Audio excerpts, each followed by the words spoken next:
Pause. Olá, bom dia, boa tarde e boa noite.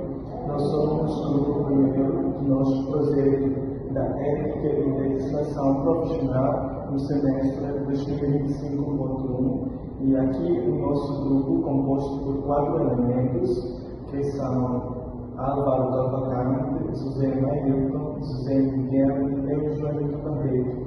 E iremos apresentar um caso real que abordasse um conflito de interesse na área de engenharia.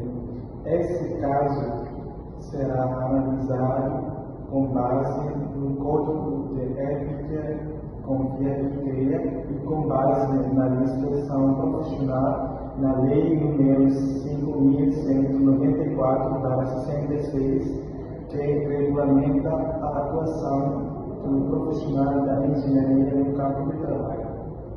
Inicialmente, o caso será apresentado com a devida contextualização, identificar os profissionais ou empresas envolvidas, os dilemas éticos enfrentados e as consequências decorrentes. Em seguida, será realizada uma análise crítica do caso, apresentando quais os possíveis dispositivos legais aplicáveis a um caso. Em seguida, e acompanhada da proposição de possíveis soluções e da atribuições de responsabilidade com base no Código de Ética e Confiabilidade e na legislação profissional. Por fim, será apresentada uma reflexão conclusiva sobre os aspectos éticos e profissionais.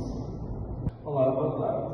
Eu sou José Miguel, membro do grupo número 1 do projeto de Ética e Legislação Profissional, semestre 2025.1, e irei abordar sobre a descrição do caso que meu colega Joanito já falou de forma superficialmente sobre o mesmo caso. O presente trabalho, o presente caso, trata-se de um conflito de interesse ocorrido durante a construção de uma hidrelétrica em Itapevi, município de Sal da Divisa, Vale de Jequitinhonha, em Minas Gerais, cuja barragem foi concluída em 2003. Como consequência da obra, o rio Jequitinhonha foi transformado em um lago poluído, com proliferação de aquáveis, plantas indicadoras e águas contaminadas. Um dos principais danos ambientais foi o alagamento da cachoeira Tomba da Fumaça, considerado patrimônio histórico estadual e municipal, que desapareceu sobre as águas. Várias promessas de desenvolvimento regional foram feitas à população, mas grande parte delas não foram cumpridas. Menos da metade da população, ou dos pescadores e extratores, recebeu indenização e a economia local foi severamente afetada. A empresa Engevis Engenharia S.A. foi responsável pela elaboração do estudo do impacto ambiental da hidrelétrica de Itapevi. Teria obtido informações relevantes como alagamento de patrimônios naturais e subestimação do número de pessoas diretamente afetadas e ausência de previsão quanto aos impactos na atividade de pesca artesanal. Segundo denúncias, essas omissões teriam sido motivadas por interesses de natureza financeira ou econômicas. Portanto, este caso mostra de forma clara como é que a questão dos interesses financeiros pode interferir de forma muito negativamente, tendo consequências negativas na área da engenharia. Em seguida, iremos ver o dilema ético enfrentado neste mesmo caso. Portanto, o dilema ético identificado foi o seguinte: priorizar os interesses econômicos em detrimento da transparência e da imparcialidade técnica, resultando em emissões graves de impactos sociais, culturais e ambientais em desacordo com os princípios éticos da engenharia e com a legislação vigente. Meu nome é José Mailton, eu sou aluno do curso de Engenharia de Energias da Unilab e eu estou na disciplina de Ética e Legislação Profissional para apresentar minha parte a vocês. A minha parte se refere à Lei 5.194 de 1966.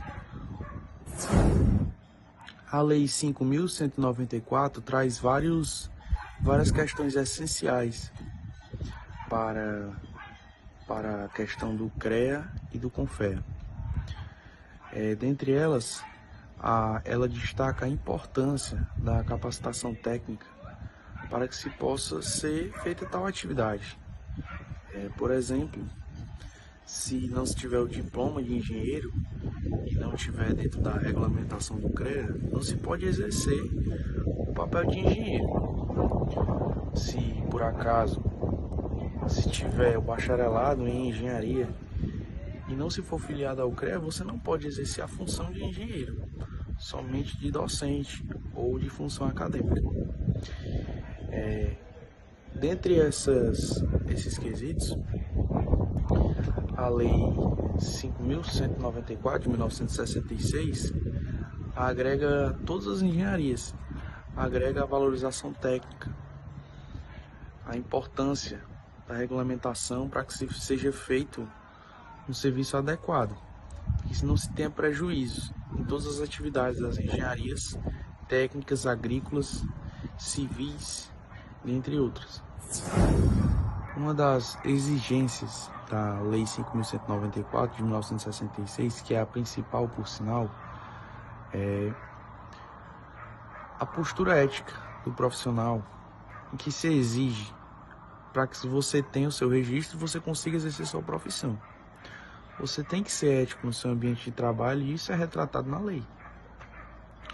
Entre as questões estabelecidas na instituição que você trabalha ou na profissão em geral, em que você se tem o seu serviço de engenheiro. Então é visto que essa lei, ela traz, além de benefícios para os profissionais que são agregados e regulamentados nos órgãos competentes da engenharia, traz penalidades àqueles que não têm uma postura adequada, não têm atitudes que condizem com os princípios éticos da profissão, e isso faz com que se tenha sanções, que se tenha penalidades. Olá, me chamo Álvaro Augusto, sou aluno do curso de Engenharia de Energia do semestre 2025.1. Esse trabalho nos deu a oportunidade de refletir e analisar um caso real que aconteceu à luz dos princípios éticos do Código de Ética do CONFREA-CREA, além da legislação que orienta a atuação na engenharia. Com isso, ficou ainda mais claro para mim o quanto a ética e as normas legais são essenciais, não só para a valorização do profissional, mas também para garantir a segurança da sociedade como um todo. A ética e a legislação andam lado a lado nesse processo. Elas ajudam a definir os limites do que é aceitável na exerção profissional e servem para guia de tomadas de decisão, principalmente em situações difíceis que envolvem dilemas éticos. Isso protege a sociedade e os direitos das pessoas. Quando a gente fala em valorização da profissão, é impossível não destacar a importância da ética. O engenheiro que age com responsabilidade, que tem compromisso e a técnica e o bem-estar social, acaba sendo visto com mais respeito pela sociedade. E a legislação, como a Lei 5.194 de 1966, vem para garantir que só os profissionais realmente habilitados possam exercer a profissão, o que reforça essa confiança pública, né? Além disso, a ética e a legislação também funcionam como forma de prevenção. Afinal, decisões mal tomadas em projetos de engenharia pode causar prejuízos sérios, ambientais, econômicos, até humanos. Por isso, seguir essas diretrizes não é apenas uma obrigação legal, mas uma responsabilidade que tem como a sociedade abordada ao todo. Por fim, algo que ficou marcado para nós durante esse trabalho foi a importância dos conselhos profissionais como o CONFEA e o CREA. Eles não só fiscalizam o exercício da profissão, mas também garantem que a gente, como futuros engenheiros, estejam sempre atuando com sério de respeito às normas, né? Levamos desse projeto aprendizados que, sem dúvida, vão influenciar a minha forma de atuar e a dos meus colegas como engenheiros de energias. Seguir o Código de Ética de Legislação sempre com compromisso contribuir com a sociedade, preservar o meio ambiente e agir dentro das normas que rangem o código de ética, né? Isso trabalhando numa linha, respeitando igualdade, respeitando leis e não conseguindo maltratar a sociedade como um todo. Sempre preservar e fazer um trabalho limpo. Obrigado.